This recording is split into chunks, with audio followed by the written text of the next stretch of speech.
आओ बच्चों, आज क्लास 9th का चैप्टर 9 पढ़ते हैं, जिसका नाम है बल तथा गति के नियम, force and laws of motion. जैसे कि आप देखते हो, बल क्या है? किसी भी चीज़ को धकेलना या खींचना। जैसे कि बच्चे दिख रहे हैं, ट्रॉली को एक खींच रहा है, एक धकेल रहा है, तो वो दोनों ही बल लगा रहे हैं। तो ये अलग अलग क्रियाएं होती हैं बल की। बल एक फिजिकल क्वांटिटी है जो कि किसी ऑब्जेक्ट जो रेस्ट में उसको मोशन में लाती है, और जो वस्तु चल रही है उसको स्टॉप करने में हेल्प करती है, या उसकी स्पीड चेंज कर देती है, और समटाइम्स उसकी डायरेक्शन भी चेंज कर देती है। शेप और साइज ऑफ द ऑब्जेक्ट भी चेंज बल के कारण ही होता है। तो ये बहुत सारी ऐसी एक्शंस हैं जिसको हम बल के डेफिनेशंस में यूज़ करते हैं। जैसे बच्ची है हॉकी प्लेयर, तो हॉकी बॉल की पोजीशन को चेंज कर रही है, या जब हम बलून को अपने दोनों हाथों के बीच में लेते हैं तो उसकी शेप चेंज हो जाती है। तो we are applying force. Next है टाइप्स ऑफ फोर्स। फोर्स के प्रकार, दो तरह के फोर्स हैं, संतुलित और असंतुलित। संतुलित फोर्स क्या है? एक सिंपल एग्जांपल के तौर पे मैं आपको बताती हूँ। इसमें संतुलित फोर्स मीन्स जब हम दोनों साइड, माना कि कोई बॉक्स है या बलून ही आपने हाथ में लिया, उस बलून को आपने लेफ्ट और राइट दोनों हाथों से इक्वली प्रेस किया, तो बलून की पोजीशन में कोई बदलाव नहीं आएगा। अगर वो रेस्ट में है, रेस्ट में ही रहेगा वो, इरेस्पेक्टिव उसका क्या होता है, कभी कभी शेप चेंज हो जाती है। जब वो फ्लैटन होता है, वो फ्लैट बलून है, जब सर्कुलर शेप है, स्फेरिकल शेप है, जब उसको दबाएंगे तो फ्लैटन हो जाता है थोड़ा, तो शेप चेंज हो जाती है। अदरवाइज जो बल हमने लगाया है वो इक्वल इन मैग्नीट्यूड है, लेकिन डायरेक्शन उसकी क्या है, अपोजिट है, तो बॉडी रेस्ट में रहेगी, बॉडी के अंदर कोई भी चेंज नहीं आएगा। तो फर्स्ट पॉइंट है दोनों में डिफरेंस के लिए कि संतुलित बल क्या है। माना कि किसी ऑब्जेक्ट के ऊपर चारों तरफ से फोर्स लग रहा है, और उस फोर्स इतना इक्वल और अपोजिट फोर्स है वो, जहाँ पर उसका अगर हम टोटल फोर्स देखें तो वो 0 आता है। इसका मतलब वो बैलेंस फोर्स है, संतुलित फोर्स है, और इस केस में ऑब्जेक्ट है वो रेस्ट में रहेगी। अगर किसी ऑब्जेक्ट के ऊपर बहुत सारे फोर्सेज एक्ट कर रहे हैं और वो 0 नहीं है, इसका मतलब वो असंतुलित है। उसकी अगर पोजीशन में चेंज आ जाता है या स्पीड में चेंज आ जाता है तो वो असंतुलित फोर्स है। इसी तरीके से माना कि कोई ऑब्जेक्ट रेस्ट में है तो रेस्ट में और बहुत सारे फोर्स ऑब्जेक्ट के ऊपर रेस्ट में आप अप्लाई कर रहे हो। माना कि टेबल है, टेबल के ऊपर नीचे दाएं बाएं हर तरीके से फोर्स अप्लाई करते हो, तो जो टोटल फोर्स होगा वो 0 होगा, और ऑब्जेक्ट की पोजीशन में कोई भी चेंज नहीं आएगा। अगर कोई चीज़ मोशन में है और फोर्स अप्लाई हो रहा है उसके ऊपर, तो मोशन में ऑब्जेक्ट बॉल है, अगर चल रही है, बहुत स्पीड से आ रही है, और आप चारों तरफ से फोर्स अप्लाई कर रहे हो, तो जब तक इतना फोर्स ना हो कि उस बॉल को अपोज करे, तब तक वो बॉल रुकेगी नहीं, और वो मोशन में है तो मोशन में ही रहेगी, तो वो संतुलित फोर्स है। लेकिन असंतुलित फोर्स के अंदर क्या होता है कि अगर कोई ऑब्जेक्ट रेस्ट में है तो वो मोशन में आ जाती है जब हम उसके ऊपर फोर्स लगाते हैं, या मोशन में है तो वो रेस्ट में आ जाती है, and sometimes it change its direction.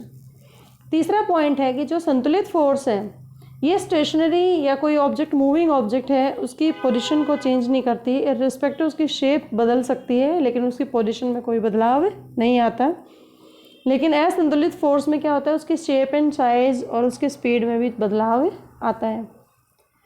Next है संतुलित फोर्स। फॉर एग्जांपल, अगर हम बलून को दोनों हाथों से प्रेस करते हैं तो बलून ऑब्लोंग हो जाता है, फैल जाता है, वो फ्लैटन हो जाता है। इस केस में बलून के ऊपर समान मात्रा में फोर्स है, लेकिन उनकी डायरेक्शन क्या है, अपोजिट है। एक लेफ्ट हैंड है जो दूसरी डायरेक्शन में एक्ट कर रहा है, राइट हैंड है वो दूसरी डायरेक्शन में एक्ट कर रहा है, तो उनकी डायरेक्शंस अलग अलग हैं, और बलून है वो मूव नहीं करेगा, सिर्फ इसकी शेप चेंज होगी। अनबैलेंस्ड फोर्स के अंदर क्या आता है एग्जाम्पल, जैसे एक स्प्रिंग है, स्प्रिंग को जब हम एक डायरेक्शन में पुश करते हैं तो असंतुलित फोर्स ऑफ हैंड के कारण उसकी शेप में क्या आ जाता है, बदलाव आ जाता है। नेक्स्ट है फिफ्थ, इसको हम कंक्लूड करते हैं। जैसे दो बच्चे हैं ये, और एक बॉक्स को एक लेफ्ट की तरफ से अप्लाई कर रहा है फोर्स, एक राइट की तरफ से, और जब ये फोर्स इक्वल होगा तो ये जो बॉक्स है वो रेस्ट में रहेगा। लेकिन अगर हम इसको दो तरीके से समझाएं कि माना कि एक राइट वाले बच्चे ने ज़्यादा फोर्स लगाया लेफ्ट वाले की बजाय, तो बॉक्स किस तरफ जाएगा, लेफ्ट की तरफ जाएगा जहाँ पे कम फोर्स है।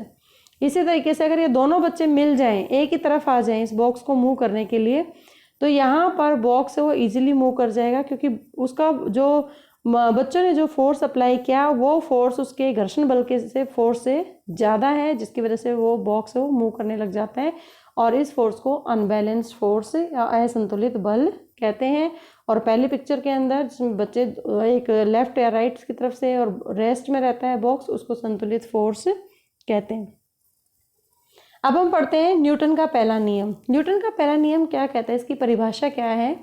अगर कोई ऑब्जेक्ट रेस्ट में है, आरामदायक स्थिति में है तो आरामदायक स्थिति में रहेगी, अगर गति में है तो गति में ही रहेगी और स्ट्रेट लाइन में चलती रहेगी जब तक उसके ऊपर कोई बाह्य बल नहीं लगता। जैसे टेबल के ऊपर बुक्स पड़ी हैं तो वो बुक्स पड़ी रहेंगी जब तक उसके ऊपर कोई बल नहीं लगाएगा और उसको उठा के दूसरी जगह पर नहीं लेके जाएगा तो उसके अंदर कोई भी बदलाव नहीं होगा। ये न्यूटन का पहला नियम है। दूसरा, अगर ये साइकिलिंग पैडलिंग कर रहे हैं, पैडलिंग करते रहेंगे तो चलती रहेगी लगातार, जब तक हम ब्रेक नहीं लगाएंगे इस साइकिल के ऊपर तब तक उसके बाह्य बल, यहाँ पे ब्रेक्स हैं साइकिल के, तो वो नहीं रुकेगी, पैडलिंग होती रहेगी। जैसे कई बार क्या होता है, गाड़ी के ब्रेक फेल हो जाते हैं तो गाड़ी चलती रहती है और जब वो हिट करती है किसी सब्सटेंस से तभी वो रुकती है। तो ये न्यूटन का पहला नियम है कि वस्तु रेस्ट में है तो रेस्ट में रहेगी, मोशन में है तो मोशन में रहेगी।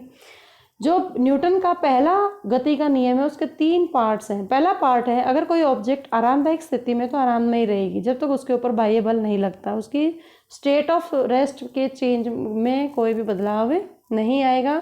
ऑब्जेक्ट यूनिफॉर्म मोशन में है, कॉन्टिन्यूस मूव करेगी स्ट्रेट लाइन में जब तक उसके ऊपर बाह्य बल नहीं लगता, और वो उसके स्टेट ऑफ मोशन में कोई भी चेंज नहीं आएगा जब तक बाह्य बल नहीं लगाएंगे। Object continues to move in a straight line, जब तक वो बाह्य बल नहीं लगेगा वो स्ट्रेट लाइन में चलते रहेगा, लेकिन जैसे ही बाह्य बल लगता है तो उसकी डायरेक्शन ऑफ मोशन में भी चेंज आता है। जैसे बॉल है, अगर एक प्लेयर है बॉल को हिट कर रहा है तो उसके ऊपर फोर्स अप्लाई कर रहा है, बॉल रेस्ट में थी, रेस्ट में रहेगी जब तक उसको हिट नहीं करेगा, लेकिन जब बॉल को अप्लाई कर देता है और फ्रिक्शनल फोर्स जब तक एक्ट नहीं करेगा तो मोशन में रहेगी और चलती रहेगी। तो यहाँ पे बाह्य बल फ्रिक्शनल फोर्स है और प्लेयर का फोर्स है। नेक्स्ट है इनर्शिया यानी जड़त्व। ये न्यूटन का पहले नियम का ही पार्ट है इनर्शिया, कि वो ऑब्जेक्ट रेस्ट में है रेस्ट में रहेगी, मोशन में है मोशन में रहेगी। इस प्रॉपर्टी को जड़त्व कहते हैं। हर एक ऑब्जेक्ट की संसार के अंदर टेंडेंसी है। अगर आपके घर में बेड एक जगह रखा है तो रेस्ट में ही रहेगा, अलमारी रखी है रेस्ट में ही रहेगी, तो उनको आप जब तक आप उनको पुश नहीं करोगे, पुल नहीं करोगे, तब तक उसके अंदर कोई बदलाव नहीं होगा। ये न्यूटन का पहला नियम कहता है। लेकिन जड़त्व क्या है कि इस संसार के अंदर हर एक बॉडी की टेंडेंसी होती है कि वो अपनी स्टेट को मेंटेन रखे। वो रेस्ट में है तो रेस्ट में रहना चाहेगी, मोशन में है तो मोशन में रहना चाहेगी, तो ये जड़त्व कहलाता है। जैसे गाड़ियाँ चल रही हैं तो मोशन में है, टेबल रेस्ट में है, तो ये जड़त्व है। जड़त्व भी 3 तरह से हम डिस्क्राइब कर सकते हैं, रेस्ट विराम जड़त्व, गति जड़त्व और दिशा जड़त्व। मतलब inertia of rest, inertia of motion, inertia of direction. इस एग्जाम्पल से आप देख सकते हो, ये बहुत ही कॉमन एग्जाम्पल है न्यूटन के पहले नियम का। एक कांच का ग्लास है, शीशे का ग्लास लिया, उसके ऊपर एक कार्डबोर्ड रखा, कार्डबोर्ड के ऊपर एक कॉइन रखा 5 रुपये का, और आपको बहुत तेज़ी से अपनी अंगूठे और उंगली की मदद से जो कार्डबोर्ड है उसको फ्लिक करना है। जैसे आप उसको पुश करोगे तो जो कॉइन है, कॉइन को आपने टच नहीं किया, वो रेस्ट, उसमें जड़त्व है आराम का, वो जड़त्व रेस्ट है तो रेस्ट में रहना चाहिएगा। फ्लिक आपने किया कार्डबोर्ड को तो कार्डबोर्ड गति में आ जाएगा और कॉइन है वो ग्लास के अंदर गिर जाएगा। तो ये न्यूटन का पहला नियम है जो जड़त्व के आधार पर भी डिस्क्राइब किया जा सकता है कि कोई ऑब्जेक्ट रेस्ट में है तो रेस्ट में रहेगी, मोशन में है तो मोशन में रहेगी जब तक उसके ऊपर हम बाह्य बल नहीं लगाते। तो ये न्यूटन का पहला नियम और जड़त्व का नियम। पहला है इनर्शिया ऑफ रेस्ट, मतलब विराम अवस्था का जड़त्व। ये हर एक ऑब्जेक्ट की अपनी एक इनहेरेंट प्रॉपर्टी होती है जिसके कारण इसके स्टेट ऑफ रेस्ट में चेंज नहीं आता। इसको हम कहते हैं इनर्शिया ऑफ रेस्ट। रेस्ट में तो रेस्ट में रहेगी। जैसे कारपेट को जब हम झाड़ते हैं, उसको डंडे से झाड़ते हैं, डोरमेट को या कारपेट को, तो कारपेट तो मूवमेंट में आ जाता है, लेकिन उसके अंदर जो डस्ट पार्टिकल हो रेस्ट में तो रेस्ट में रहना चाहेंगे। जैसे हम उसको हिट करते हैं, कारपेट मूवमेंट में आता है और वो जो डस्ट पार्टिकल्स हैं वो मोशन में आ जाए। ऐसे कैसे अपनी स्टेट ऑफ रेस्ट की वजह से नीचे फॉल डाउन हो जाते हैं। इसी तरीके से जैसे आपको फ्रूट गिर जाते हैं ट्री से, जब हम उसकी ब्रांच को शेक करते हैं, उसकी टहनी को हिलाएंगे तो जो फ्रूट्स हैं वो नीचे गिर जाते हैं। आपने हिलाया टहनी को, लेकिन जो उसमें जो जड़त्व था फ्रूट के अंदर, रेस्ट की वजह से शेक करने के बाद टहनी मोशन में आ जाती है, लेकिन फ्रूट है वो रेस्ट में ही रहते हैं। तो उसके अंदर फ्रूट के अंदर इनर्शिया ऑफ रेस्ट है। नेक्स्ट है inertia of motion. Inherent property है भी हर एक ऑब्जेक्ट की कि ये अपनी स्टेट ऑफ मोशन को चेंज नहीं करना चाहते, तो उसको इनर्शिया ऑफ मोशन कहते हैं। जैसे कोई पर्सन है, वो ट्रेन स्पीडिंग ट्रेन है और उससे बाहर की तरफ प्लेटफॉर्म की तरफ उतरता है, तो उसमें जंप आउट करता है तो आगे की तरफ फॉल डाउन हो जाता है। इसका कारण क्या होता है, जब पर्सन है, जो जंप करने वाला पर्सन है, जब वो जैसे ही उसके पैर ग्राउंड पर रखे जाते हैं तो ग्राउंड के साथ कांटेक्ट में आने से उसके जो पैर हैं जैसे ही ग्राउंड को टच करते हैं वो रेस्ट में आ जाते हैं और उसके जो अपर बॉडी है, रिमेनिंग बॉडी है, वो कॉन्टिन्यूसली मूव करती है and it fall down. This is due to inertia of motion. ऐसे ही आपने देखा होगा कि जब भी रोटेटिंग फैन है, फैन चल रहा है, उसको जैसे आपने स्विच ऑफ किया, फैन कुछ देर तक चलता रहता है, कंटिन्यू करता रहता है, रोटेट करता रहता है। This is also inertia of motion. आपने स्विच ऑफ तो कर दिया, लेकिन उसके अंदर जो गति थी ऑलरेडी जो एग्जिस्ट कर रहा था मोशन, कि वो मोशन में ही रहना चाहता है कोई ऑब्जेक्ट, तो मोशन का जड़त्व है, हम यहाँ पे समझ सकते हैं। ऐसे ही बस में जब हम सफ़र करते हैं, जैसे ही बस चलती है तो हम किस तरफ गिरते हैं, पीछे या आगे? आगे की तरफ गिरते हैं। क्यों? या पीछे की तरफ जाएंगे? ये क्वेश्चन सोचो। जैसे ही बस चलेगी मतलब आपके जो पैर हैं वो मोशन में आ जाते हैं, अपर बॉडी है वो रेस्ट में रहती है। तो जड़त्व का नियम क्या कहता है? आरामदायक जड़त्व का, कि बॉडी रेस्ट में, तो रेस्ट में रहना चाहिए, तो हम पीछे की तरफ जाते हैं।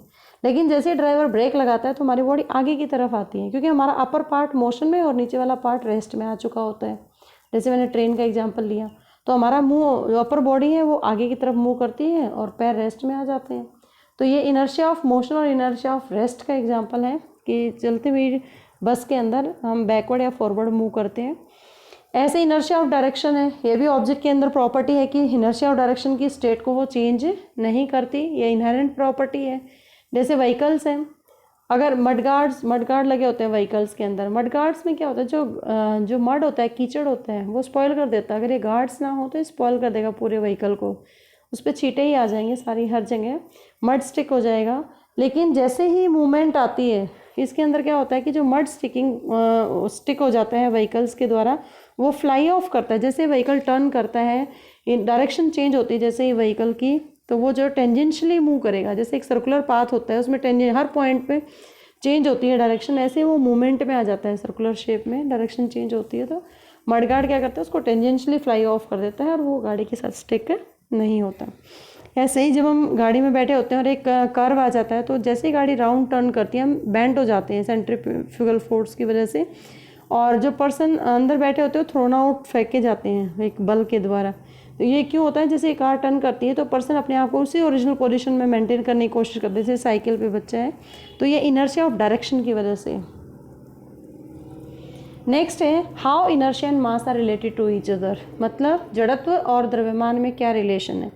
इसको मैं एक एग्जांपल से समझाती हूँ आपको। मेरे पास ये फिगर हैं, दो फिगर दिख रहे हैं नीचे, सेम साइज़ का। आपने एक पत्थर लिया, एक बॉल लिया।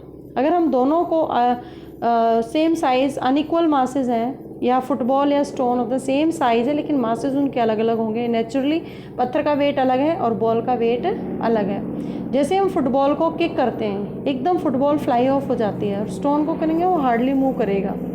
इसका मतलब बॉल की टेंडेंसी है फ्लाई ऑफ होने की, लेकिन स्टोन है वो अपनी स्टेट को रजिस्ट करता है, उसमें जड़त्व बना हुआ है, वो उसको हिलता नहीं है वो, क्योंकि उसका जड़त्व अभी उसको इतना फोर्स अप्लाई नहीं हुआ उसका कि उसके जड़त्व को मेंटेन कर सके। तो इफेक्टिवली उसमें जड़त्व ज़्यादा है स्टोन के अंदर, बॉल में जड़त्व कम है, क्योंकि बॉल का द्रव्यमान कम है और स्टोन का द्रव्यमान ज़्यादा है।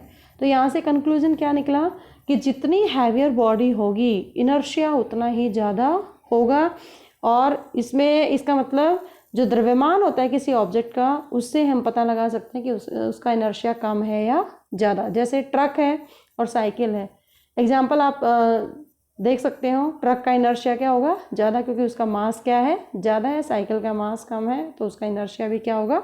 कम होगा। इससे आपको समझ आया होगा ये, आई होप। न्यूटन का फर्स्ट नियम आपने पढ़ा, फोर्स पढ़ा, संतुलित और असंतुलित बल के बारे में पढ़ा। नेक्स्ट वीडियो में आप पढ़ेंगे न्यूटन का सेकेंड नियम और थर्ड नियम, एंड मोमेंटम जो संवेग है उसका संरक्षण का नियम। आज के लिए इतना ही काफ़ी। Thank you so much.